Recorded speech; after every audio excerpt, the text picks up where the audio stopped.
Dengan mempelajari Sirah Nabawiyah, maka makin menambah kecintaan kepadanya. Semoga yang subscribe juga dimudahkan jalannya menuju surga. Silahkan tekan tombol like supaya postingan ini semakin tersebar. Dan tulis doa serta hajat pemirsa di kolom komentar.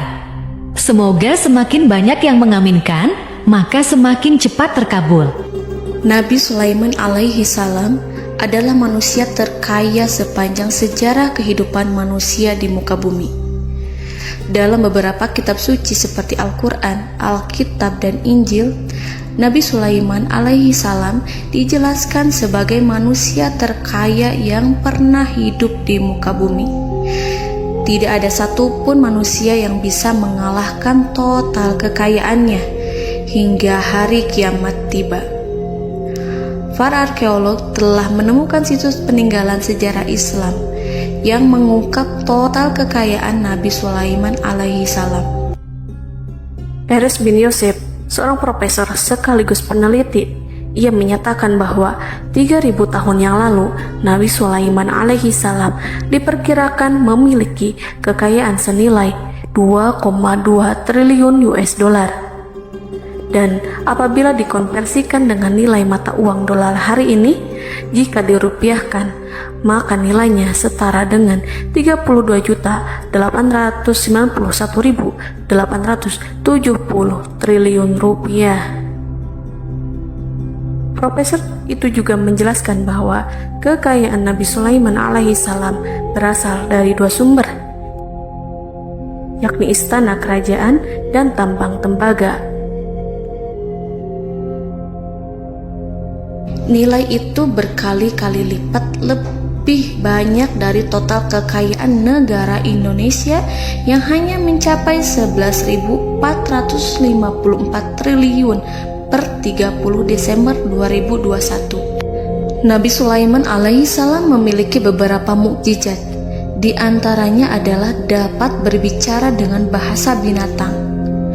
Beliau dapat memerintah mereka untuk melakukan sesuatu. Beliau juga dapat mengendalikan besar kecilnya tekanan angin dan dapat mengatur ke arah mana angin akan berhembus. Sehingga dengan itu Nabi Sulaiman dapat memanfaatkan angin sebagai kendaraannya dan juga kendaraan tentaranya. Nabi Sulaiman juga bisa melunakkan besi dan membentuknya menjadi pakaian perang yang anti tusukan senjata tajam. Nabi Sulaiman juga memimpin para jin. Mereka tunduk dan patuh pada perintah Nabi Sulaiman alaihi salam. Tidak hanya setan, iblis laknatullah yang merupakan makhluk pembangkang dapat dibuat tunduk bertekuk lutut pada perintah-perintah Nabi Sulaiman.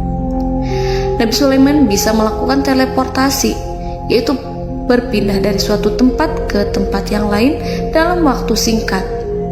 Peristiwa itu dibuktikan dengan pemindahan singgasana Ratu Balqis atas perintah Nabi Sulaiman. Nabi Sulaiman dikenal sebagai raja yang adil dan bijaksana.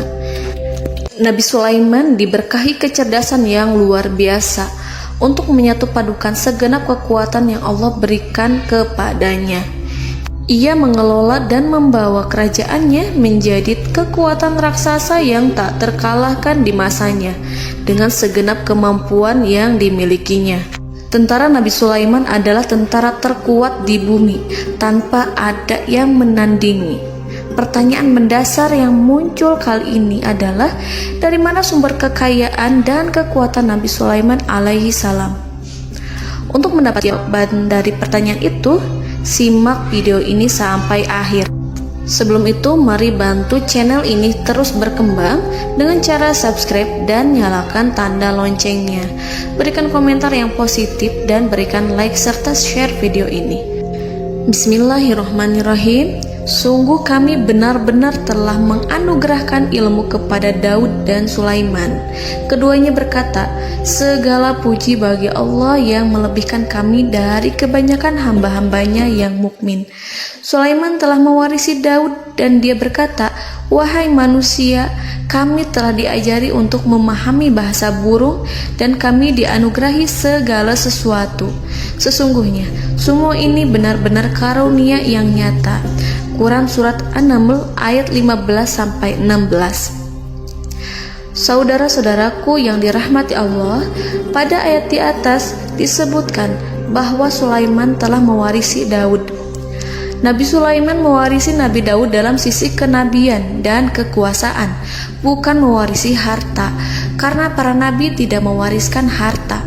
Sebab sepeninggalan mereka, harta para nabi menjadi sedekah bagi orang-orang yang ada di sekitarnya, yaitu orang-orang fakir dan orang-orang yang membutuhkan.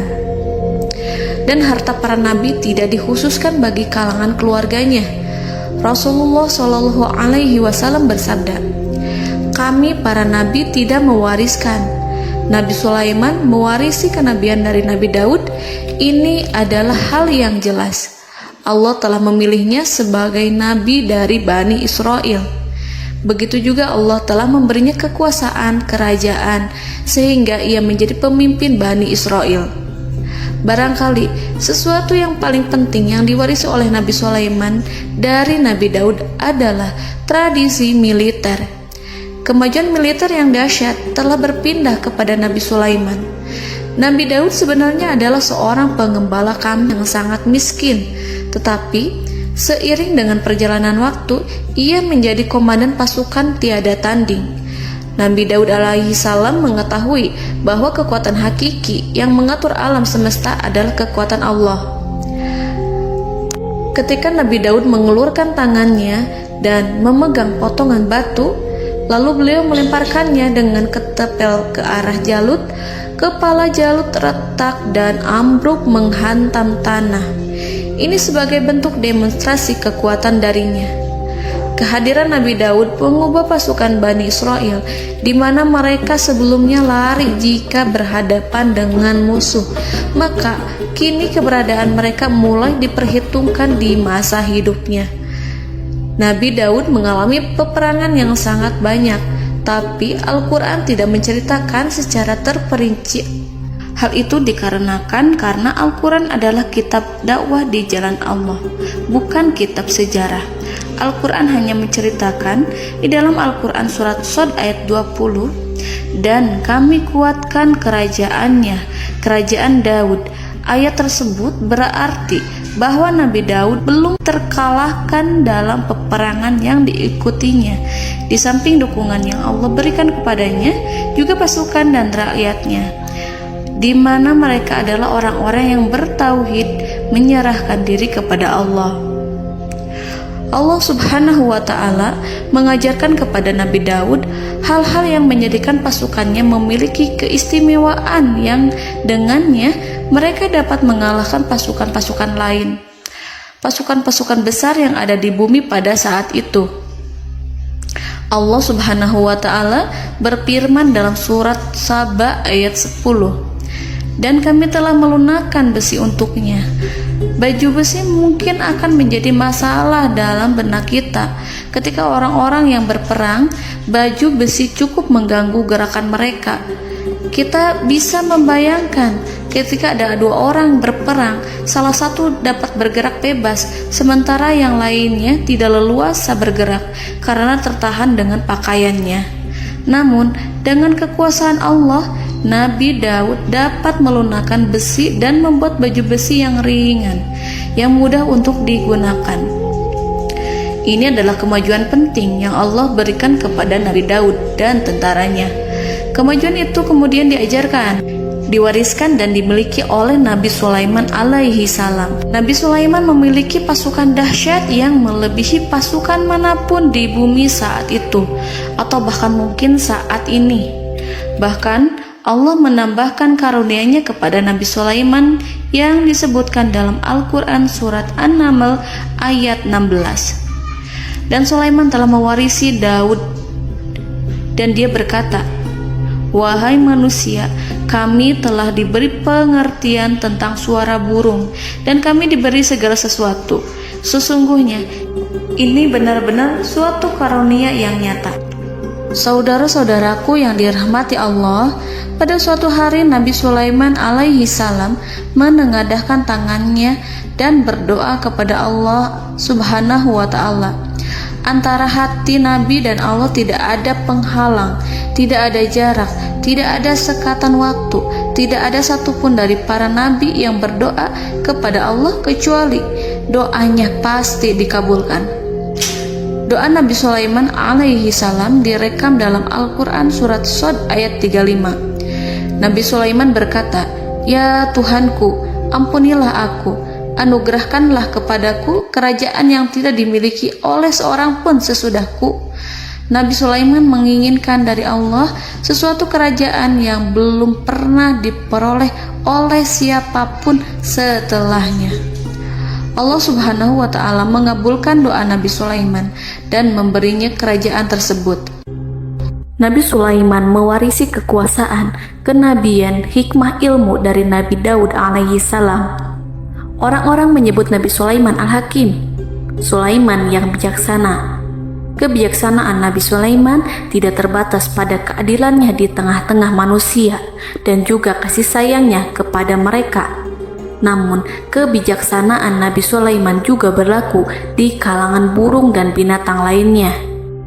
Nabi Daud juga mengenal bahasa burung, tetapi Nabi Sulaiman dapat berbicara dengan bahasa burung. Bahkan, ia dapat menggantikannya sebagai pembantunya. Ketika Nabi Daud bertasbih di gunung, burung-burung serta binatang buas ikut bertasbih bersamanya. Bahkan angin pun berhenti untuk mendengarkan tasbih itu. Sedangkan Nabi Sulaiman alaihi salam, Allah Subhanahu wa ta'ala memberinya karunia lebih dari itu, di mana binatang-binatang buas tunduk padanya, begitu juga angin dan burung. Saudara-saudaraku yang dirahmati Allah, Nabi Sulaiman alaihi salam mampu mendengarkan bisikan semut yang berbicara kepada sesama mereka. Bahkan ia mampu memerintahkan semut tersebut sehingga semut itu menjadi taat pada perintahnya. Pasukan Nabi Sulaiman memiliki kekuatan yang sangat dahsyat. Belum pernah ada di dunia ini satu pasukan pun yang memiliki kekuatan seperti itu. Kekuatan Nabi Sulaiman berasal dari beberapa kombinasi yang sangat mengagumkan, sehingga karenanya ia tidak dapat tertandingi. Kekuatan itu terdiri dari manusia, binatang-binatang, jin, dan lain sebagainya. Kita mengetahui bahwa jin adalah makhluk Allah dan manusia tidak mampu melihatnya atau menghadirkannya atau meminta pertolongan kepadanya. Sedangkan Nabi Sulaiman telah diberi Allah suatu kemampuan untuk menundukkan jin, mempekerjakan mereka sebagai tentara di tengah-tengah peperangan.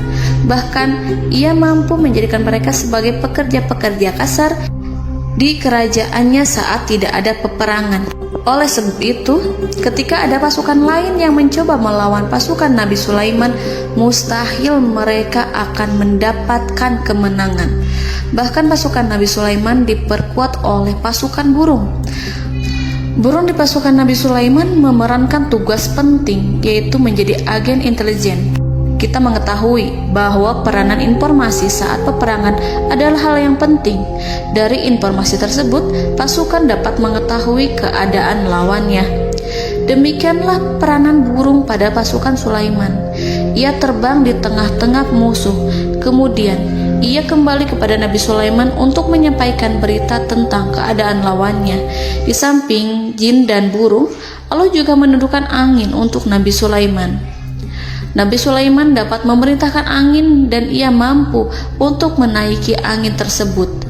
Dalam Al-Quran surat Shad ayat 36-40, Allah Subhanahu wa ta'ala berfirman, "Kami tundukkan kepada angin yang berhembus dengan baik menurut kemana saja yang dikehendaki Sulaiman.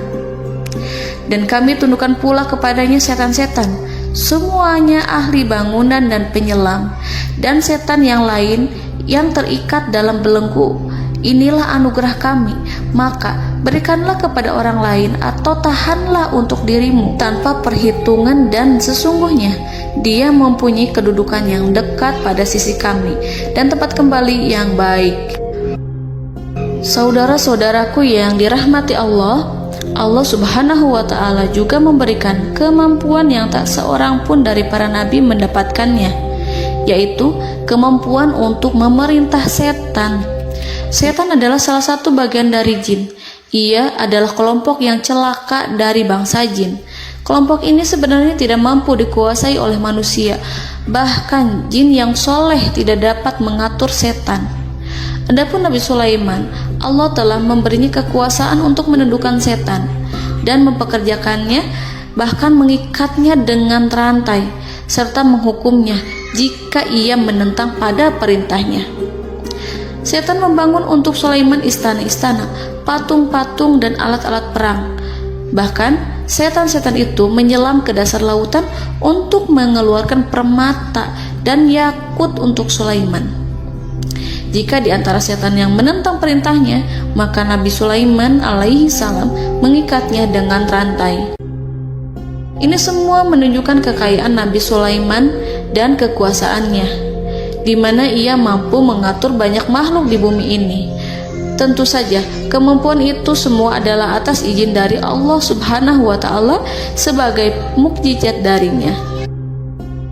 Allah Subhanahu wa Ta'ala berfirman dalam Al-Quran surat Saba ayat 12, dan sebagian dari jin adalah yang bekerja di hadapannya di bawah kekuasaannya dengan izin Tuhannya, dan siapa yang menyimpang di antara mereka dari perintah kami, maka kami rasakan kepadanya azab neraka yang apinya menyala-nyala. Para jin itu membuat untuk Sulaiman apa yang dikehendakinya, dari gedung-gedung yang tinggi, patung-patung, dan piring-piring yang besarnya seperti kolam, atau periuk yang tetap berada di atas tungku. Saudara-saudaraku yang dirahmati Allah, Nabi Sulaiman yang bijaksana adalah penguasa yang tak tertandingi di muka bumi. Meskipun memperoleh nikmat-nikmat khusus yang agung itu yang Allah berikan kepada Sulaiman, beliau tetap menunjukkan dirinya sebagai manusia yang paling banyak berzikir kepada Allah dan manusia yang paling banyak bersyukur di zamannya. Saudara-saudaraku yang dirahmati Allah, sebagaimana Allah Subhanahu wa Ta'ala memberikan nikmat kepada ayahnya Nabi Daud alaihi salam, di mana ia mampu melunakkan besi, dan Allah mengajarinya bagaimana cara mencairkan besi, maka Nabi Sulaiman alaihi salam dapat memanfaatkan tembaga yang cair untuk peperangan. Dan juga di saat perdamaian, pada saat peperangan, beliau mencampur tembaga dengan besi dan menjadikannya perunggu. Mereka menggunakan senjata-senjata perunggu dalam peperangan seperti pedang, baju besi, dan juga pisau. Senjata-senjata ini adalah senjata yang paling kuat pada saat itu. Sedangkan di saat damai, tembaga digunakan untuk membuat bangunan, perhiasan, dan sebagainya. Meskipun Nabi Sulaiman mendapatkan nikmat yang besar dan karunia yang khusus, Allah Subhanahu wa Ta'ala mengujinya dengan suatu ujian yang dahsyat. Ujian yang akan selalu datang kepada seorang hamba yang soleh. Ketika hamba itu mendapatkan kedudukan besar, maka ujiannya pun menjadi besar. Allah Subhanahu wa Ta'ala menguji Nabi Sulaiman dengan penyakit. Diceritakan oleh Fahru Roji, Nabi Sulaiman diuji dengan suatu penyakit yang keras, di mana kedokteran saat itu tidak dapat dan tidak mampu mengatasinya. Sakitnya Nabi Sulaiman sangat keras, sehingga para dokter dari kalangan manusia ataupun jin tidak mampu menghilangkan penyakit itu. Lalu burung-burung menghadirkan rumput-rumput yang dianggapnya sebagai obat, tetapi Nabi Sulaiman tak kunjung sembuh. Semakin hari penyakit Nabi Sulaiman semakin menjadi-jadi, sehingga ketika Nabi Sulaiman duduk di atas kursi, ia duduk bagaikan tubuh tanpa roh. Seakan-akan ia mati karena saking keras penyakit yang dideritanya. Sakit yang diderita oleh Nabi Sulaiman alaihi salam berlangsung sangat lama. Namun Nabi Sulaiman tidak henti-hentinya berzikir kepada Allah dan meminta kesembuhan kepadanya, serta selalu beristighfar dan mengungkapkan rasa cinta kepadanya. Selesailah ujian Allah terhadap hambanya Nabi Sulaiman. Beliau pun sembuh Nabi Sulaiman merasakan kembali kesehatannya setelah ia mengetahui segala kejayaan dan segala kekuasaan serta segala kebesarannya tidak lagi mampu menghilangkan penyakit yang dideritanya kecuali jika Allah menghendaki. Saudara-saudaraku yang dirahmati Allah, Nabi Sulaiman telah membangun tempat ibadah, tempat sujud, sehingga manusia menyembah Allah di dalamnya. Orang-orang yang membangunnya berjumlah puluhan ribu orang. Tentu setiap kelompok dari mereka memiliki pekerjaan masing-masing. Di antara mereka ada yang mencairkan tembaga, di antara mereka ada yang tukang pahat, ada yang tukang ukir, ada yang membelah batu, ada yang memotong kayu, ada yang mendatangkan rumput-rumput dari Libanon, ada yang mendatangkan emas dan menjadikannya lempengan-lempengan yang mengkilat untuk menutupi kayu, serta untuk melapisi dinding-dinding. Bahkan golongan jin pun membantu membangun tempat tersebut, tentu dengan perintah dan bimbingan Nabi Sulaiman.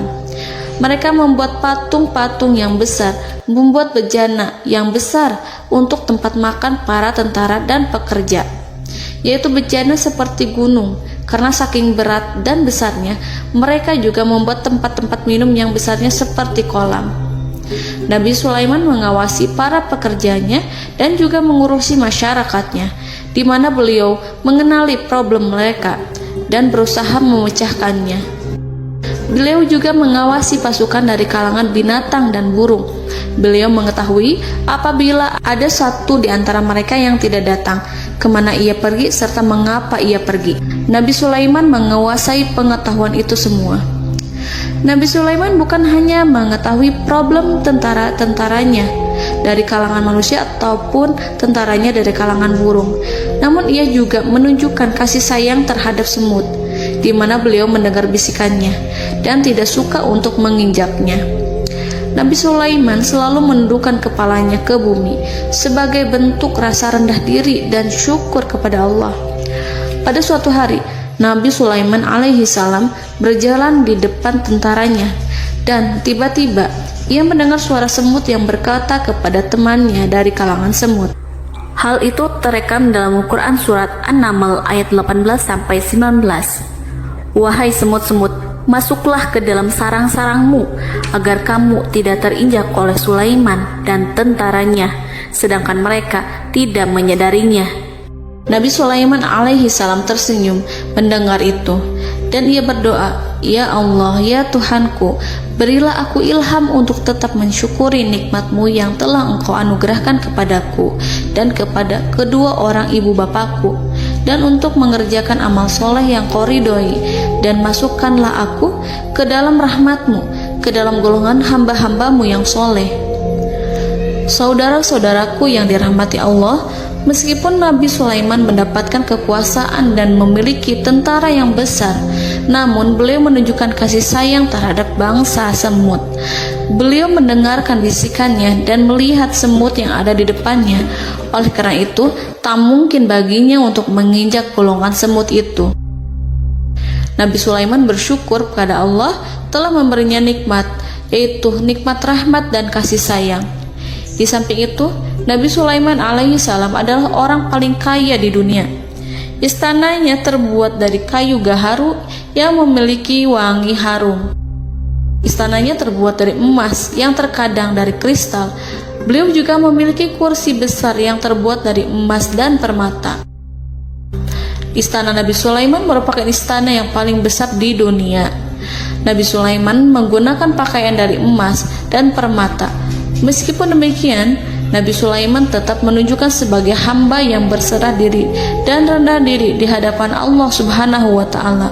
Nabi Sulaiman yang merendahkan diri di hadapan Allah, ia selalu sujud kepada Allah, sebagaimana ayahnya yang selalu bertasbih pada Allah. Nabi Sulaiman selalu melantunkan lagu-lagu cinta ilahi dan hanya memuji Allah Subhanahu wa Ta'ala. Pada suatu hari, Nabi Sulaiman alaihi salam mengeluarkan perintah kepada pasukannya untuk bersiap-siap. Kemudian, Nabi Sulaiman keluar dan memeriksa pasukannya satu demi satu. Kelompok yang pertama adalah kelompok manusia.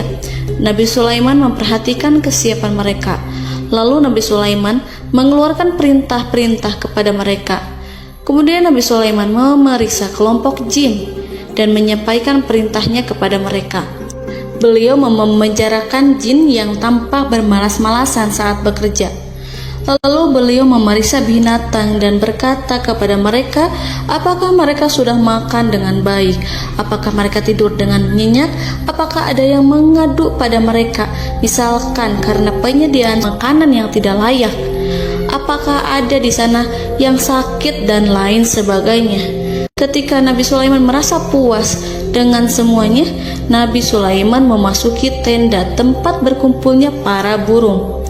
Nabi Sulaiman alaihissalam kemudian memasuki tenda tersebut, mengamati keadaan di sekitarnya, sehingga beliau mengetahui bahwa ada satu burung yang tidak hadir, yaitu burung hudhud.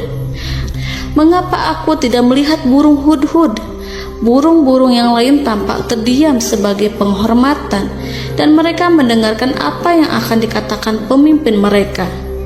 Nabi Sulaiman mengarahkan pandangannya pada semua burung dan tidak menemukan burung hudhud di antara mereka. Tak seekor burung pun yang mengetahui keberadaannya. Burung hudhud absen pada apel wajib kali ini. Nabi Sulaiman mulai menampakkan kemarahannya. Tiba-tiba, seekor burung kecil memberanikan diri untuk berkata kepada Nabi Sulaiman, Wahai Nabi yang mulia, seharusnya hudhud ada bersamaku kemarin untuk melaksanakan tugas penyelidikan. Ia adalah pemimpin misi itu. Namun, burung hudhud belum datang. Oleh karena itu, aku tidak pergi bersamanya. Burung itu tampak gemetar.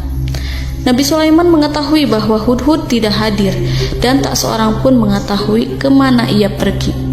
Burung hudhud pergi tanpa izin terlebih dahulu. Dalam keadaan marah, Nabi Sulaiman berkata, sungguh aku benar-benar akan mengazabnya dengan azab yang sangat keras, atau benar-benar menyembelihnya, kecuali jika ia benar-benar datang kepadaku dengan alasan yang jelas. Kawanan burung-burung mengetahui bahwa Nabi Sulaiman sedang marah dan telah menetapkan untuk menyiksa burung hudhud atau menyembelihnya, atau justru memaafkannya dengan syarat ia datang dengan membawa alasan yang dapat menyelamatkannya, atau dengan kata lain, burung hudhud dapat memastikan bahwa ia melaksanakan tugas yang penting. Nabi Sulaiman menunjukkan kemarahan yang besar sehingga siapapun akan merasa takut kepada Nabi Sulaiman yang marah. Nabi Sulaiman kemudian pergi dari tempat burung tersebut. Nabi Sulaiman masih memikirkan keadaan burung hudhud. Seharusnya burung hudhud menjadi bagian penting dari badan intelijen. Apakah ia pergi untuk menyingkap suatu, atau apakah ia pergi hanya untuk bermain-main? Nabi Sulaiman telah memperhatikan dan mengetahui bahwa burung hudhud adalah seekor burung yang cerdik dan juga fasih berbicara. Terkadang Nabi Sulaiman mendapati burung hudhud sedang bermain-main dan menunda-nunda pekerjaannya. Namun ketika Nabi Sulaiman melihatnya, burung hudhud memahami bahwa perbuatannya tidak benar. Oleh karena itu, ia tidak boleh menyampur adukan antara waktu serius dan waktu bermain. Tidak lama setelah itu, burung hudhud tiba di tempat para burung. Burung-burung yang lain berkata kepadanya, Wahai hudhud, pergilah engkau ke tempat Nabi Sulaiman. Jika ia mengetahui bahwa engkau telah sampai, jiwamu benar-benar terancam. Mendengar itu, burung hudhud segera beranjak. Ia terbang menemui Nabi Sulaiman. Pada waktu itu, Nabi Sulaiman sedang duduk bersama tentaranya yang lain. Burung hudhud berdiri. Ia telah merencanakan untuk memulai pembicaraan dengan Nabi Sulaiman sebelum Nabi Sulaiman bertanya kepadanya kemana dia pergi. Ini sebagai bukti bahwa hudhud telah melaksanakan suatu tugas yang penting. Dalam Al-Quran Surat An-Naml ayat 22, burung hudhud berbicara, Aku telah mengetahui sesuatu yang kamu belum mengetahuinya, dan kubawa kepadamu dari negeri Saba suatu berita penting yang diyakini seakan-akan burung hudhud hendak berkata, Aku adalah hudhud yang miskin, tapi aku mengetahui apa yang tidak engkau ketahui, dan aku telah datang kepadamu dari kerajaan Saba dengan membawa berita yang sangat penting. Nabi Sulaiman tampak terdiam menunggu hudhud menyelesaikan kisahnya. Dalam surat An-Naml ayat 23-24, burung hudhud berkata, Sesungguhnya aku menjumpai seorang wanita yang memerintah mereka. Dia dianugerahi segala sesuatu serta mempunyai singgasana yang besar. Aku mendapati dia dan kaumnya menyembah matahari selain Allah. Dan setan-setan telah menjadikan mereka memandang indah perbuatan-perbuatan mereka, lalu menghalangi mereka dari jalan Allah, sehingga mereka tidak mendapat petunjuk. Burung hudhud diam. Nabi Sulaiman merasa bahwa hudhud menunjukkan kepasihan lisannya. Nabi Sulaiman berkata dalam Quran surat An-Naml ayat 27 sambil menunjukkan senyum manisnya. Nabi Sulaiman berkata, "Akan kami lihat apakah kamu benar wahai hudhud, ataukah kamu termasuk orang-orang yang berdusta." Seakan-akan burung hudhud ingin mengatakan, "Aku tidak berbohong wahai Nabi yang mulia." Namun diamnya Sulaiman membuat takut sehingga burung hudhud terdiam. Nabi Sulaiman terdiam karena berpikir, lalu ia memutuskan sesuatu setelah itu. Beliau melihat kepada lainnya dan meminta secari kertas. Nabi Sulaiman menulis surat singkat dan menyerahkannya kepada hudhud, serta memerintahkan kepadanya seperti yang dikatakan dalam Quran surat An-Naml ayat 28. "Pergilah dengan membawa suratku ini, lalu jatuhkanlah kepada mereka, kemudian berpalinglah dari mereka. Lalu perhatikanlah apa yang mereka bicarakan." Al-Quranul Karim hanya menceritakan dalam Quran surat An-Naml bagaimana perginya hudhud dan bagaimana ia menyerahkan surat itu. Lalu Al-Quran langsung menyebut keadaan kerajaan Balqis yang saat itu sedang membaca surat di depan para pembesar kerajaan dan para menterinya. Dalam Al-Quran surat An-Naml ayat 29-31 berkatalah Balqis, "Wahai pembesar-pembesar, sesungguhnya telah dijatuhkan kepadaku sebuah surat yang mulia.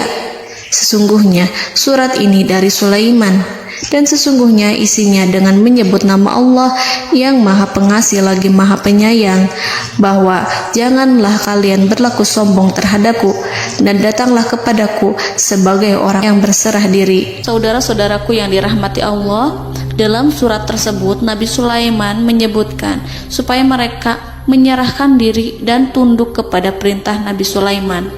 Nabi Sulaiman memerintahkan agar mereka meninggalkan penyembahan terhadap matahari. Nabi Sulaiman tidak mempersoalkan akidah mereka dan tidak memuaskan mereka dengan apapun. Nabi Sulaiman hanya memerintahkan bahwa ia berada di atas kebenaran. Bukankah ia didukung kekuatan yang berlandaskan keyakinan yang dimilikinya? Nabi Sulaiman hanya memerintahkan mereka agar tunduk dan patuh kepadanya. Ratu Sabak menyampaikan surat tersebut di tengah-tengah kaumnya. Dalam Quran surat An-Naml ayat 32 dijelaskan, "Dan berkatalah Balqis, wahai para pembesar, berilah aku pertimbangan dalam urusanku ini. Aku tidak pernah memutuskan sesuatu persoalan sebelum kamu berada dalam majelisku." Saudara-saudaraku yang dirahmati Allah, para pembesar istana Balqis menentang surat tersebut. Isi surat itu membangkitkan kesombongan kaum Sabak, di mana mereka merasa lebih kuat. Mereka mengetahui bahwa di sana ada seorang yang mencoba menentang mereka dan mengisyaratkan peperangan kepada mereka. Lalu ia meminta kepada mereka untuk memenuhi syarat-syaratnya sebelum terjadinya peperangan dan kekalahan. Dalam surat An-Naml ayat 33, mereka menjawab, "Kita adalah orang-orang yang memiliki kekuatan dan juga memiliki keberanian yang sangat besar dalam peperangan. Dan keputusan berada di tanganmu, wahai rajaku. Maka pertimbangkanlah apa yang akan kamu perintahkan." Saudara-saudaraku yang dirahmati Allah, para pembesar kaum Sabak seakan ingin berkata, "Kita siap untuk melaksanakan perang." Tampaknya ratu itu memiliki kebijakan yang lebih baik dari pembesar kaumnya. Surat Sulaiman itu membuatnya berpikir lebih jernih dan lebih berhati-hati. Ia berusaha sebisa mungkin menghindari peperangan. Ratu itu berpikir dalam tempo yang lama. Nama Sulaiman tidak diketahuinya dan ia pun belum pernah mendengarnya.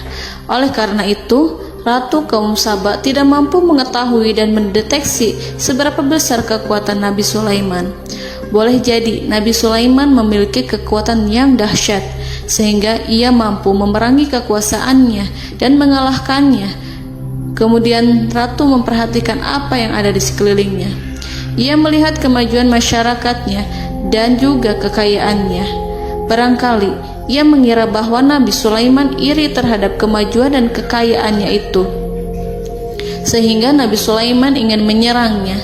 Setelah mempertimbangkan isi surat Nabi Sulaiman dengan cermat, Ratu Saba memilih untuk tidak bersikap ceroboh dan bodoh.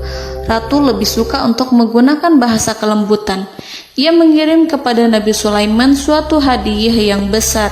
Ratu mengira bahwa Nabi Sulaiman seorang yang ambisius, yang boleh jadi ia telah mendengar tentang kekayaan kerajaan Saba. Para utusan pergi dengan membawa hadiah dari Ratu Saba. Ratu berharap agar mereka dapat memasuki kerajaan Nabi Sulaiman dan akan mengetahui kondisi kerajaannya.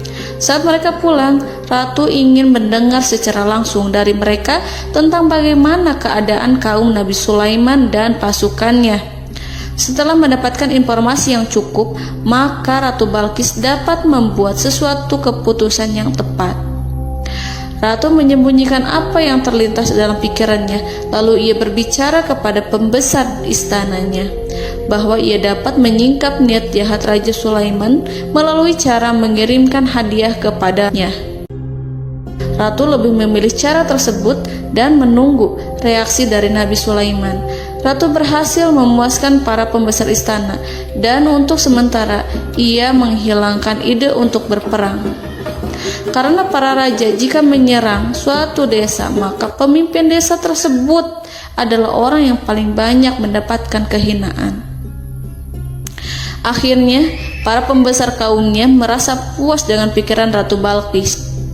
Saudara-saudaraku yang dirahmati Allah, dalam surat An-Naml ayat 34-35 dijelaskan, Ratu Balqis berkata, "Sesungguhnya raja-raja apabila memasuki suatu negeri, niscaya mereka akan membinasakannya dan menjadikan penduduknya yang mulia menjadi hina. Dan demikian pula lah yang akan mereka perbuat. Dan sesungguhnya aku akan mengirim utusan kepada mereka dengan membawa hadiah, dan aku akan menunggu apa yang akan dibawa kembali oleh utusan itu." Kemudian sampailah hadiah dari Ratu Balqis kepada Nabi Sulaiman. Para intelijen Nabi Sulaiman memberitahunya bahwa utusan Balqis datang dengan membawa hadiah. Nabi Sulaiman langsung mengetahui bahwa Ratu Balqis itu sengaja mengirim orang-orangnya untuk mengetahui atau untuk mendapatkan informasi tentang kekuatannya. Lalu setelah itu ia akan mengambil keputusan atau mengambil sikap kepada kerajaan Sulaiman.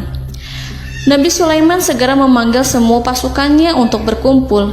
Utusan Balqis segera memasuki istana Nabi yang dipenuhi dengan pasukan yang besar, bersenjata. Melihat itu, utusan Ratu Balqis tercengang dan terkejut ketika mereka melihat kekayaan yang mereka bawa tidak ada apa-apanya dibandingkan dengan kerajaan Nabi Sulaiman. Hadiah mereka tampak tidak berarti. Emas yang mereka bawa tampak tidak memiliki makna saat mereka memasuki istana Nabi Sulaiman yang terbuat dari kayu-kayu pohon gaharu yang mengeluarkan bau yang harum serta dihiasi dengan emas permata. Para utusan Ratu Balqis berdiri bersama Nabi Sulaiman dan menyaksikan bagaimana Nabi Sulaiman mengendalikan pasukannya. Kemudian mereka mulai berpikir tentang kekuatan dan kualitas pasukan Nabi Sulaiman. Betapa kagetnya mereka ketika melihat di tengah-tengah pasukan itu terdapat singa, burung, dan tentara dari kalangan manusia yang mampu terbang. Mereka pun sadar bahwa mereka di hadapan pasukan yang tiada tandingannya. Selesailah demonstrasi pasukan Nabi Sulaiman. Kemudian para utusan ratu dipersilahkan maju ke tempat hidangan makanan. Para utusan itu sangat terkejut ketika melihat berbagai macam makanan dari penjuru dunia ada di depannya. Dan di antara makanan itu terdapat pula makanan yang biasa ditemukan di negeri mereka. Tetapi mereka melihat bahwa makanan itu memiliki rasa yang lebih istimewa. Selain itu, piring-piring yang ada di depan mereka terbuat dari emas dan mereka dilayani oleh laki-laki yang berhias dengan emas. Di meja makan itu terdapat burung, ikan laut, dan berbagai macam daging yang mereka tidak mampu lagi membedakan daging apa itu. Nabi Sulaiman tidak makan bersama mereka, tapi beliau makan dengan menggunakan piring yang terbuat dari kayu. Beliau memakan roti yang kering yang dicampur dengan minyak. Inilah makanan yang dipilih Nabi Sulaiman. Makan bersama mereka dalam keadaan diam, mereka merasa kehadiran Nabi Sulaiman menciptakan suatu wibawa yang luar biasa. Selesai perjamuan itu, lalu dengan sangat malu mereka menyerahkan hadiah dari Ratu Balkis kepada Nabi Sulaiman. Hadiah itu berupa emas yang bagi mereka hadiah itu sangat bernilai tinggi. Tapi di sini hadiah itu tampak kecil di hadapan kekayaan-kekayaan Nabi Sulaiman yang sangat mengagumkan. Nabi Sulaiman memperhatikan hadiah dari Ratu Balkis itu dan berkata dalam Quran surat An-Naml ayat 36, "Maka apa yang diberikan Allah kepadaku lebih baik daripada apa yang diberikannya kepadamu, tetapi kamu merasa bangga dengan hadiahmu." Saudara-saudaraku, Raja Sulaiman menyingkap dengan kata-katanya yang singkat itu penolakannya terhadap hadiah mereka. Ia memberitahu utusan itu bahwa ia tidak menerima hadiah tersebut. Ia tidak merasa puas dengan hadiah itu. Yang membuatnya puas hanyalah, "Janganlah kalian berlaku sombong terhadapku dan datanglah kepadaku sebagai orang-orang yang berserah diri."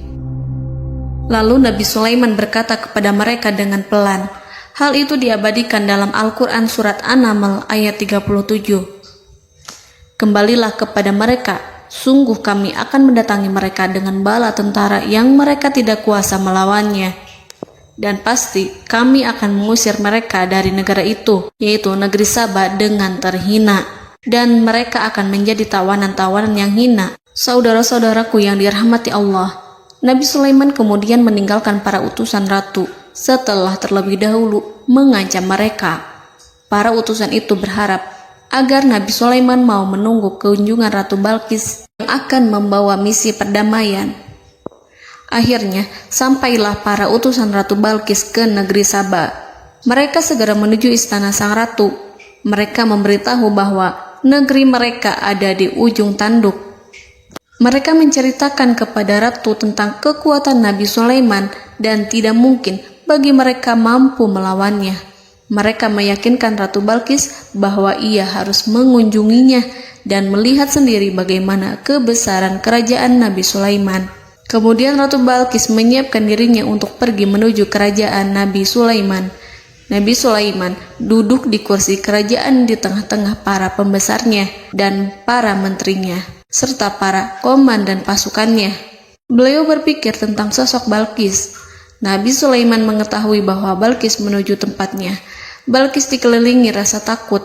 Nabi Sulaiman berpikir sejenak tentang bagaimana matahari disembah.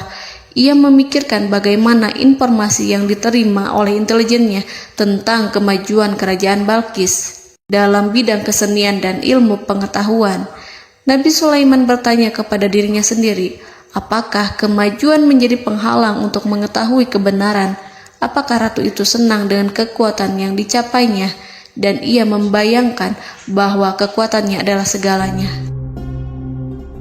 Dengan kemajuan yang dimilikinya, Nabi Sulaiman ingin membuat kejutan agar ratu mengetahui bahwa Islam yang diyakini oleh Nabi Sulaiman adalah satu-satunya yang mampu mendatangkan kemajuan dan kekuatan yang hakiki, sehingga ia dapat membandingkan antara keyakinannya dalam menyembah matahari beserta kemajuan yang dicapainya dengan keyakinan Nabi Sulaiman beserta kemajuan yang diraihnya. Saudara-saudaraku yang dirahmati Allah, para mata-mata Nabi Sulaiman telah memberitahunya bahwa hal yang sangat disegani dan dikagumi oleh kaum Balkis adalah kerajaan Saba, yaitu singgasana Ratu Balkis. Singgasana itu terbuat dari emas dan batu delima. Singgasana tersebut dijaga oleh penjaga yang sangat disiplin, di mana mereka tidak pernah lalai sedikit pun. Oleh karena itu, sangat tepat apabila Nabi Sulaiman menghadirkan singgasananya di sini, di kerajaannya. sehingga ketika ratu tiba, maka ia dapat duduk di atasnya. Nabi Sulaiman ingin membuat kejutan kepadanya dan menunjukkan bahwa kemampuannya tersebut yang berlandaskan pada keislaman. Nabi Sulaiman melakukan yang demikian itu dengan harapan agar si ratu tunduk kepadanya. Ide itu terlintas dalam diri Nabi Sulaiman. Lalu ia mengangkat kepalanya dan menoleh kepada anak buahnya. Hal itu diabadikan dalam Quran Surat An-Naml ayat 38. Wahai para pembesar, siapakah di antara kamu sekalian yang sanggup membawa singgasananya kepadaku sebelum mereka datang kepadaku sebagai orang-orang yang berserah diri? Saudara-saudaraku, perhatikanlah ungkapan pikiran Nabi Sulaiman tersebut. Semua pemikirannya berkisar tentang keislaman para penyembah matahari, tentang bagaimana beliau dapat memberikan petunjuk kepada mereka di jalan Allah. Yang pertama menjawab pertanyaan Nabi Sulaiman adalah jin Ifrit. Dalam Quran Surat An-Naml ayat 39, berkatalah Ifrit yang cerdik dari golongan jin, "Aku akan datang kepadamu dengan membawa singgasana itu sebelum kamu berdiri dari tempat dudukmu. Sesungguhnya aku benar-benar kuat untuk membawanya, lagi dapat dipercaya." Nabi Sulaiman berdiri dari tempat duduknya. Setelah 1 jam atau 2 jam, jin itu berjanji kepadanya untuk menghadirkan singgasana Balqis. Sebelum itu, istana Nabi Sulaiman di Palestina, sedangkan istana Balqis terletak di Yaman. Antara singgasana tersebut dengan singgasana Nabi Sulaiman berjarak lebih dari ribuan mil. Barangkali pesawat yang cepat sekalipun yang kita kenal hari ini tidak akan mampu membawa dan mendatangkan istana itu dalam waktu 1 jam. Tetapi masalahnya di sini, berhubung dengan kekuatan jin yang serba misterius, Nabi Sulaiman tidak mengomentari sedikit pun terhadap apa yang dikatakan oleh Ifrit. Nabi Sulaiman tampak menunggu tanggapan lain yang mampu menghadirkan singgasana Balqis yang lebih cepat dari jin Ifrit. Nabi Sulaiman menoleh kepada seorang yang di sana, yang duduk di atas naungan. Hal itu diceritakan dalam Al-Quran Surat An-Naml ayat 40. Berkatalah seseorang yang mempunyai ilmu dari Alkitab, "Aku akan membawa singgasana itu kepadamu sebelum matamu berkedip." Maka tatkala Sulaiman melihat singgasana itu terletak di hadapannya, ia pun berkata, "Ini termasuk karunia Tuhanku untuk menguji aku, apakah aku akan bersyukur atau mengingkari nikmatnya? Dan barang siapa yang bersyukur, maka sesungguhnya dia bersyukur untuk kebaikan dirinya sendiri. Dan barang siapa yang ingkar, maka sesungguhnya Tuhanku Maha Kaya lagi Maha Mulia." Saudara-saudaraku, belum lama seseorang yang mempunyai ilmu dari Alkitab menyatakan kalimatnya, sehingga singgasana itu tiba-tiba ada di depan Nabi Sulaiman, yang mampu menghadirkan singgasana itu lebih cepat dari kedipan mata. Al-Quranul Karim tidak menyingkap kepribadian seseorang yang menghadirkan singgasana itu. Al-Quran hanya menggarisi bahwa orang itu mempunyai ilmu dari Alkitab. Al-Quran tidak menjelaskan kepada kita apakah ia seorang malaikat ataukah manusia ataukah jin. Al-Quran sengaja tidak menyingkap hakikat kitab yang dimaksud. Saudara-saudaraku yang dirahmati Allah, setelah melihat singgasana itu, Nabi Sulaiman bersyukur kepada Allah. Ia mulai memperhatikan singgasana sang ratu.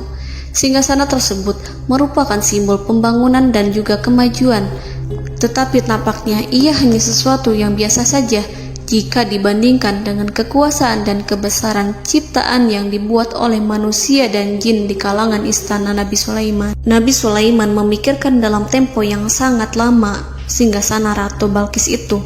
Kemudian beliau memerintahkan agar singgasana itu diperbaiki, sehingga saat Ratu Balqis datang, dia akan mengujinya. Apakah Ratu Balqis dapat mengenali singgasananya ataukah tidak? Dalam Al-Quran Surat An-Naml ayat 41, Nabi Sulaiman berkata, "Ubahlah baginya singgasananya, maka kita akan melihat apakah dia mengenal ataukah dia termasuk orang-orang yang tidak mengenalnya." Saudara-saudaraku yang dirahmati Allah, Nabi Sulaiman memerintahkan agar dibangun istana yang akan digunakan untuk menyambut Ratu Balqis. Nabi Sulaiman memilih tempat di laut, dan ia memerintahkan agar dibangun suatu istana di mana sebagian besarnya terdiri dari air laut. Nabi Sulaiman memerintahkan agar lantainya itu terbuat dari kaca yang tebal dan kuat, sehingga orang-orang yang berjalan di atas istana itu akan dapat melihat di bawahnya ada ikan-ikan berwarna-warni yang berenang-renang. Dan mereka akan melihat rumput-rumput laut yang bergerak-gerak. Akhirnya, selesailah pembangunan istana itu. Saking bersihnya kaca lantainya, sehingga tampak di sana tidak ada kaca. Burung hudhud memberitahu Nabi Sulaiman bahwa Balkis telah sampai dekat kerajaannya. Kemudian Ratu Balkis datang. Al-Quran tidak menyebutkan keadaan Nabi Sulaiman saat menyambut Balkis, namun Al-Quran menunjukkan dua sikap Ratu Balkis. Yang pertama, bagaimana sikap Balkis ketika pertama kali melihat singgasananya yang datang mendahuluinya, padahal ia telah meninggalkan pengawalannya untuk tetap setia menjaga singgasananya itu. Keadaan kedua adalah keadaan di depan istana yang dibangun untuk penyambutan Balkis. Istana itu penuh dengan permata yang berenang-renang di bawahnya ikan-ikan. Dalam Quran Surat An-Naml ayat 42 dijelaskan, dan ketika Balkis datang, ditanyakanlah kepadanya, serupa inikah singgasanamu? Balkis menjawab, seakan-akan singgasana ini adalah singgasanaku. Kami telah diberi pengetahuan sebelumnya, dan kami adalah orang-orang yang berserah diri. Saudara-saudaraku, pada dialek di atas, Balkis melihat singgasananya dan ia tercengang saat mengetahui bahwa itu adalah singgasana miliknya. Namun kemudian ia mulai ragu karena melihat tidak sepenuhnya itu singgasana miliknya. Jika itu benar-benar miliknya, lalu bagaimana ia datang mendahuluinya? Dan bila bukan singgasananya, maka bagaimana Sulaiman dapat meniru sepersis dan seteliti itu? Padahal Sulaiman tidak pernah sekalipun ke kerajaannya. Nabi Sulaiman berkata saat melihat Balkis mengamati singgasananya, apakah ini singgasanamu? Balkis terlihat sangat kebingungan, namun setelah itu ia menjawab, sepertinya benar. Nabi Sulaiman berkata, kami telah diberi ilmu sebelumnya dan kami sebagai orang-orang muslim. Saudaraku yang dirahmati Allah, melalui pertanyaan Nabi Sulaiman ingin mengisyaratkan kepada Balkis agar ia membandingkan antara keyakinannya beserta ilmu yang dicapainya dengan keyakinan Nabi Sulaiman yang muslim beserta pengetahuan yang telah diraihnya. Penyembahan terhadap matahari dan pencapaian ilmu yang dicapai oleh Ratu Balkis tanpa tidak ada apa-apanya dibandingkan dengan ilmu Nabi Sulaiman dan keislaman. Nabi Sulaiman telah mendahuluinya dalam bidang ilmu karena keislamannya. Karena itu, sangat mudah baginya untuk mengungguli Balkis dalam ilmu-ilmu yang lainnya. Demikianlah yang disyaratkan dalam pertanyaan Nabi Sulaiman kepada Ratu Balkis. Ratu Saba itu mengetahui bahwa ini adalah singgasananya, di mana singgasana itu datang lebih dahulu daripada dirinya. Beberapa bagian darinya telah diubah saat Balkis masih di perjalanan menuju ke tempat Nabi Sulaiman. Ia berpikir kemampuan apa yang dimiliki Nabi Sulaiman. Ratu Balkis tercengang melihat apa yang disaksikannya, yang berupa buah dari keimanan Nabi Sulaiman dan hubungannya dengan Allah Subhanahu wa Ta'ala. Sebagaimana Balkis juga tercengang ketika melihat kemajuan di bidang ilmu pembangunan, seni, dan ilmu-ilmu yang lainnya. Maka ia tidak lebih kagum lagi saat melihat hubungan yang kuat antara keislaman Nabi Sulaiman dengan ilmunya, serta kemajuan yang diraihnya. Dalam Al-Quran Surat An-Naml ayat 43 dijelaskan, dan apa yang disembahnya selama ini selain Allah mencegahnya untuk melahirkan keislamannya, karena sesungguhnya ia terdahulu termasuk orang-orang yang kafir. Saudara-saudaraku yang dirahmati Allah, berguncanglah dalam benak Balkis ribuan hal ketika melihat keyakinan kaumnya runtuh di hadapan Nabi Sulaiman. Ia menyadari matahari yang disembahnya hanya merupakan ciptaan Allah, dan Allah lah yang menggerakkannya untuk hamba-hambanya. Lalu terbitlah matahari kebenaran dalam dirinya. Hatinya diterangi oleh cahaya baru yang tidak akan tenggelam seperti tenggelamnya matahari. Masa keislamannya hanya menunggu waktu. Ratu Balkis memilih waktu yang tepat untuk mengumumkan keislamannya. Allah Subhanahu wa Ta'ala berfirman dalam Quran Surat An-Naml ayat 44. Dikatakan kepadanya, masuklah ke dalam istana. Maka tatkala ia melihat lantai istana itu, dikiranya kolam air yang besar dan disingkapnya 2 betisnya.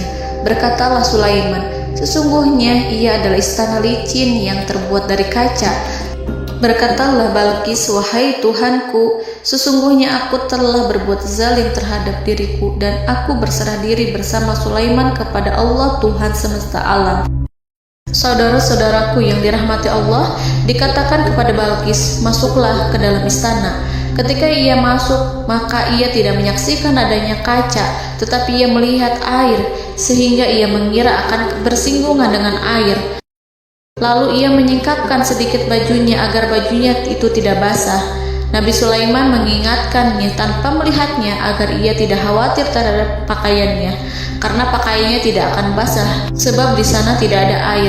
Itu sekedar kaca yang halus, yang saking halusnya sehingga ia tidak tampak. Pada kesempatan itulah Balkis mengumumkan keislamannya yang mengakui kelalimannya, dan ia menyatakan menyerahkan diri kepada Nabi Sulaiman dan kepada Allah Tuhan semesta alam. Lalu kaumnya pun mengikutinya dan mereka memeluk Islam. Balkis menyadari ia berhadapan dengan penguasa yang terbesar di bumi dan Nabi Allah yang mulia. Untuk pertama kalinya, wajah Sulaiman tampak dihiasi dengan senyuman yang menunjukkan kepuasannya sejak Balkis mengunjunginya. Demikianlah Nabi Sulaiman mewujudkan kejayaannya yang hakiki dan menyebarkan cahaya Islam di muka bumi. Saudara-saudaraku, Al-Quran tidak menyebutkan kisah Balkis setelah keislamannya. Para ahli tafsir mengatakan bahwa ia menikah dengan Nabi Sulaiman.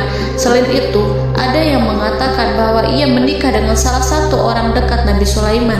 Ada juga yang mengatakan bahwa sebagian Raja Habasyah adalah keturunan dari buah perkawinan ini. Wallahu a'lam bishawab. Saudara-saudaraku yang dirahmati Allah, Nabi Sulaiman hidup di tengah-tengah kejayaan dan kemuliaan di bumi. Kemudian Allah menetapkan kematian untuknya, sebagaimana kehidupan Sulaiman berada di puncak kemuliaan dan kejayaan yang penuh dengan keajaiban yang luar biasa. Maka kematiannya pun merupakan tanda-tanda kebesaran Allah yang penuh dengan keajaiban. Demikianlah bahwa kematiannya sesuai dengan kehidupannya, sesuai dengan kejayaannya. Allah berfirman tentang kematian Sulaiman di dalam Al-Quran Surat Saba ayat 14. Maka tatkala kami telah menetapkan kematian Nabi Sulaiman, tidak ada yang menunjukkan kepada mereka kematiannya itu kecuali rayap yang memakan tongkatnya. Maka tatkala ia telah tersungkur, tahulah jin bahwa kalau sekiranya mereka mengetahui yang gaib, tentulah mereka tidak akan tetap dalam siksa yang menghinakan. Saudara-saudaraku, kemampuan Nabi Sulaiman untuk menundukkan jin dan mempekerjakan mereka serta hubungan mereka dengan semua itu menimbulkan fitnah di tengah-tengah manusia dalam hal tertentu. Kematian Nabi Sulaiman merupakan batasan jawaban terhadap fitnah ini. Kami tidak mengetahui siapa yang mengklaim bahwa jin mengetahui hal yang gaib. Apakah itu setan yang terkutuk, atau jin yang bodoh, atau manusia yang tertipu? Kami tidak mengetahui siapa yang bertanggung jawab terhadap tersebarnya isu yang keliru ini. Yang kita ketahui adalah bahwa hal tersebut adalah mempengaruhi sebagian manusia dan jin. Barangkali manusia berkata kepada diri mereka, selama jin melakukan perbuatan yang luar biasa ini, maka apa gerangan yang menjadikan mereka tidak mengetahui hal yang gaib itu? Manusia itu lupa bahwa kunci kegaiban berada di tangan Allah. Masalah ilmu gaib tidak akan mampu dikuasai oleh jin dan manusia. Hanya Dia yang mengetahuinya, dan manusia diberitahu hanya sedikit sekali. Saudara-saudaraku yang dirahmati Allah, seakan-akan Allah telah merencanakan bahwa kematian Sulaiman bertujuan untuk menghancurkan pemikiran itu, yaitu pemikiran bahwa jin mengetahui hal-hal yang gaib. Jin bekerja untuk Nabi Sulaiman selama beliau hidup, dan tatkala beliau meninggal, maka tugas mereka menjadi bebas. Nabi Sulaiman meninggal tanpa diketahui oleh jin, sehingga mereka tetap bekerja untuk mereka, tetap mengabdi kepada Sulaiman. Seandainya mereka mengetahui hal yang gaib, niscaya mereka tidak akan meneruskan pekerjaan mereka. Saudara-saudaraku, pada suatu hari Nabi Sulaiman memasuki mihrabnya untuk itikaf ibadah dan beribadah kepada Allah. Tak seorang pun yang berani mengganggu khalwatnya. Mihrab Sulaiman terletak di puncak gunung dan dindingnya terbuat dari permata. Pada suatu hari, Nabi Sulaiman duduk bersandar pada tongkatnya dan ia tampak tenggelam dalam tafakur. Beliau berzikir pada Allah hingga rasa kantuk menguasainya. Lalu setelah itu malaikat maut menemuinya. Nabi Sulaiman pun meninggal. Beliau bersandar kepada tongkatnya. Jin melihatnya dan mengira bahwa beliau sedang sholat, sehingga mereka pun terus melanjutkan pekerjaannya. Berlalulah hari demi hari yang panjang. Datanglah rayap, yaitu semut kecil yang memakan kayu. Hewan itu mulai memakan tongkat Nabi Sulaiman. Rayap itu tampak lapar. Sebagian dari tongkat Nabi Sulaiman dimakan beberapa hari oleh rayap itu.